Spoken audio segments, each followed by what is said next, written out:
Greetings and salutations, ladies and gentlemen. My name is Thundercat, and this is the People's Epstein List, Part 1, the first 10 entries. First is Alexander Acosta. Now, Alexander Acosta was a U.S. state attorney, and he was the attorney of South District in Florida.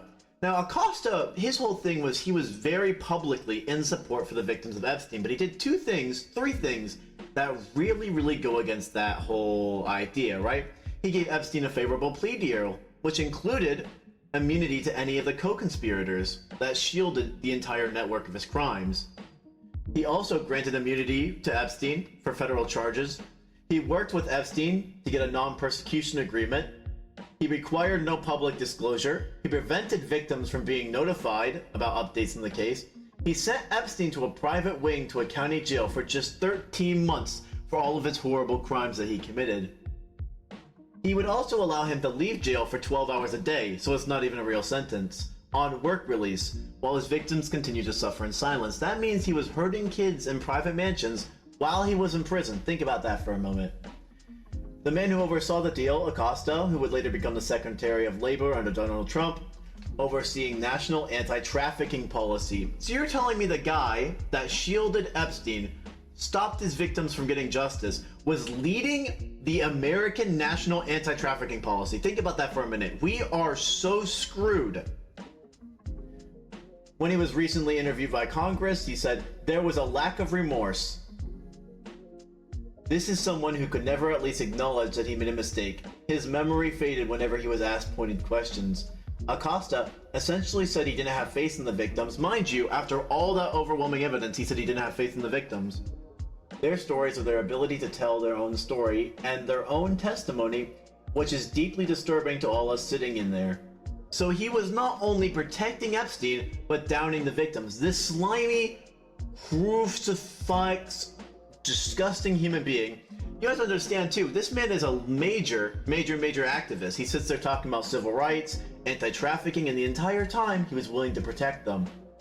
He was also appointed by President George W. Bush on the National Labor Relations Board. So he was also in charge of making sure the corporations were taking care of you.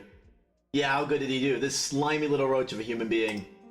Next, Miriam Adelson, casino mafia-woman and the owner of the Dallas Mavericks. This woman has launched millions and millions of dollars on targeted ads against Thomas Massie for his work in exposing the Epstein files.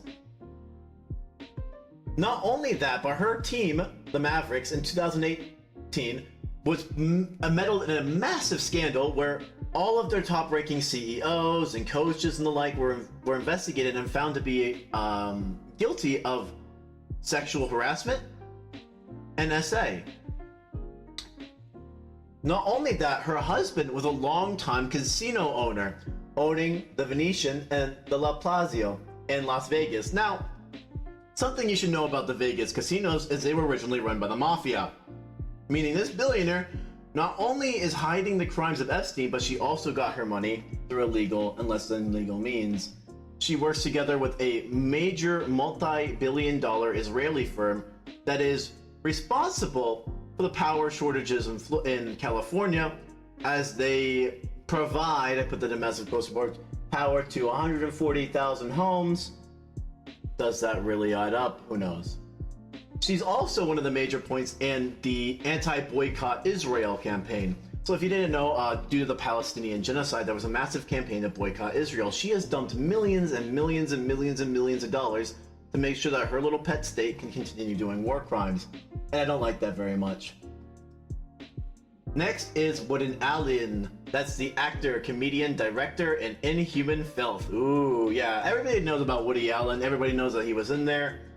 He went to multiple of Epstein's parties, including one at the White House, which is interesting. I feel like there's an explanation owed there. Not only that, not only was he harassing fellow actors, not only was he harassing fellow crew members, he also SA'd his own daughter. This man is a monster and a just horrible human being that won hundreds and hundreds and hundreds of rules, was a major part of the Me Too movement back in the day. Just another one of these horrible human beings. Next is Gloria Allred.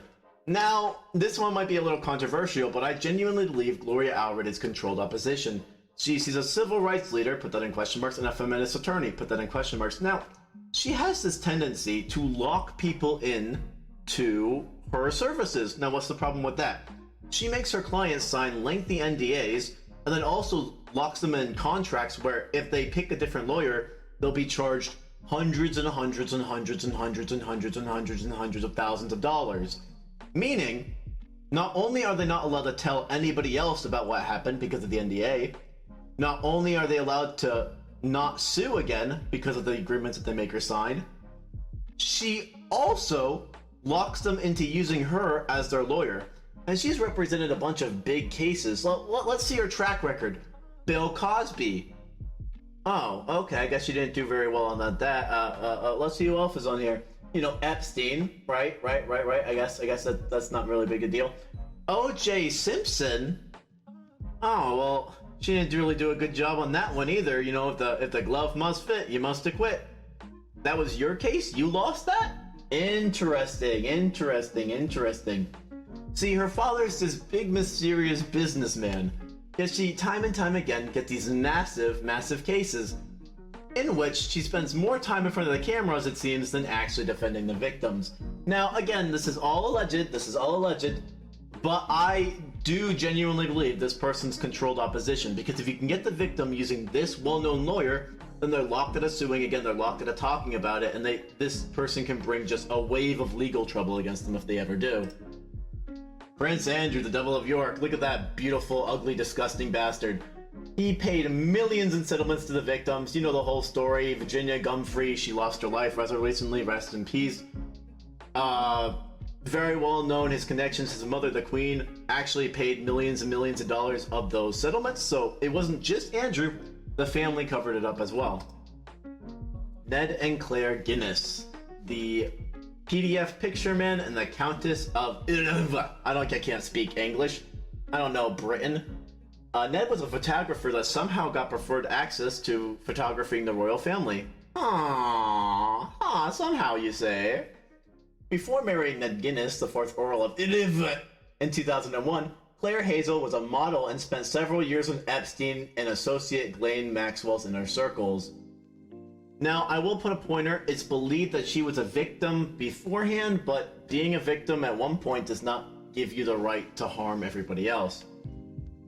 She was on the island multiple times. They were a benefactor. She even got her kid to attend Ohio State University. Remember that state university where kids and students keep on going missing from? Yeah, Epstein and his buddies had a real big connection to that. Makes you think a little bit, huh, kids? Anyway, so that's Ned and Claire. Audrey Strauss, acting U.S. Attorney of the Southern District of New York. Now, Strauss faced scrutiny for the approach taken by her office and the prosecution of Epstein and associates like Ghislaine Maxwell. Some critics argue that the legal actions were not sufficiently robust to hold those in power accountable, raising the question about systematic fails involving trafficking. Often under her leadership, oh my god, the office pursued various financial fraud cases, including Ponzi schemes and fraudsters. This is where it gets interesting. It's almost as if she defends corporations and not people. And the reason why that's important is she did not bring the right kind of case against them. Not only that, the person withholding all of those files about Ghislaine Maxwell, Audrey Strauss. And for that reason, she's on the list. Next is Doug Bannon, and that's Clinton's errand boy. Now, Doug came from humble beginnings, but he didn't say that way. He did a lot of small, odd jobs for Clinton and raised his way up the ranks. He was a significant figure in the Clinton administration, involved with events where Epstein was also present, so they had a personal relationship. They were also mentioned many times together in the same social network. He also organized this, and this is very interesting, a 78-person VIP guest list that included Harvey Weinstein, Eli Broad, Blackstone co-founder Steve Schwarzman, Pete Peterson, Sean Baker, Billie Jean King, George Potowski, you know what I'm trying to say, Ray Kelly, all these people. You're telling me you hang out for years and years and years surrounded by Bill Diddy Clinton and Harvey Diddy Weinstein, and you had nothing to do with their operation, or you didn't know about it? Okay, Doug. Okay, Doug. Steve Bannon. Now, Steve Bannon was very popular at one point. He was a big guy with the whole Unite the Right rally. But Steve Bannon had a little dirty secret. Him and Epstein were swapping spit behind the bleachers. And you see, Steve Bannon, after all of the crimes of Epstein had been released, was actually working on a documentary to help his reputation, of all things. His reputation. Not only that, he co-founded Breitbart News, which constantly slams Epstein's victims and is known a lot for fake news, like even more than like a CNN or an SMNBC, you know what I'm trying to say. Ehoh Barrack, last but not least, Ehoh Barrack, the ex-Israeli prime minister who visited Epstein's home.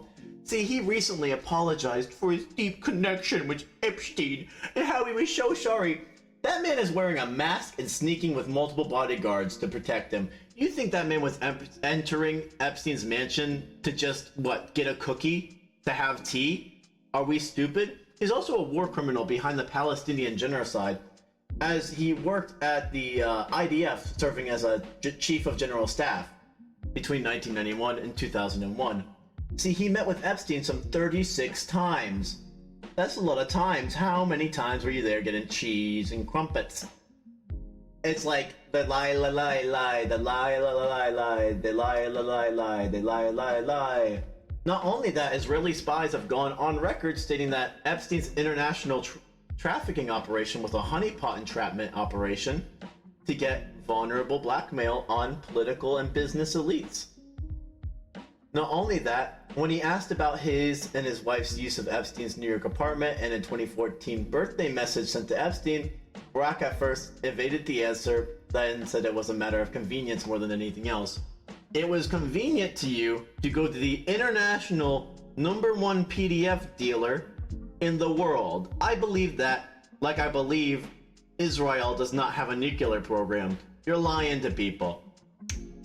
So that's the first 10, that's all the time that we have for today. That's the first 10 entries. So in case I don't see ya, be kind, be good. I've been Thundercat, and ciao.